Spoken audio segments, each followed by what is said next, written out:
Mapagpalang araw po sa inyo lahat mga kapatid. Welcome muli sa ating social media po sa late na Salmot Salita. Ngayon po ay araw ng Lunes, March 24, 2025. Ang ating Ebanghelyo sa araw na ito ay mula sa Ebanghelyo ni San Lucas, na kung saan sinabi ni Kristo, talagang sinasabi ko sa inyo, walang propetang katanggap-tanggap sa sariling niyang bayan. Sa Ebanghilyong ito, si Kristo ay nakaranas ng rejection, no?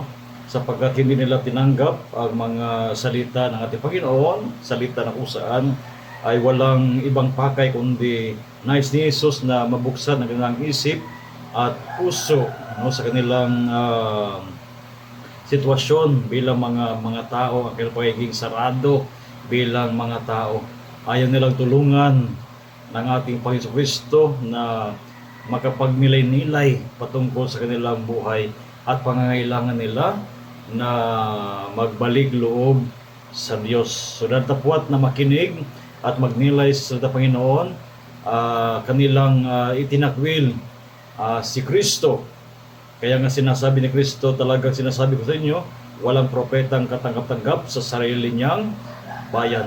Yung problema, yung too much familiarity kay Kristo ay nagiging hadlang sa kanila upang pakinggan at yakapin ang napakagandang mensahen Panginoon na tutulong sa kanila sa kanilang pagbabago ng kanilang sarili. Kaya sana sa buhay natin, sa tuwing tayo nakikinig sa Diyos, no, hindi tayo kaagad mag-react, but rather bigyan natin ng panahon na mapagnilayan ang salita ng Diyos at ano ang hamon nito sa ating pangaraw-araw na buhay. So bagamat naririyan yung tukso minsan na i-reject natin, no, huwag natin bigyan pansin ang sinasabi ng Panginoon, datapwat buksan natin ating puso kahit minsan ay mahirap tanggapin sapagkat minsan katotohanan talaga ay masakit, no?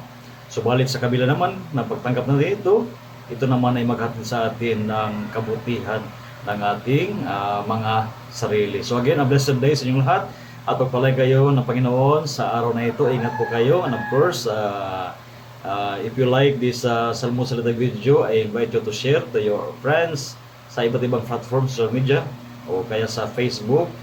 At naway sa mag-ito ay marami tayong mga kapatid na matulungan lalo na ngayong panahon ng Kwaresma. And of course, rest assured of my prayers for each one of you. So again, a blessed day sa inyong lahat.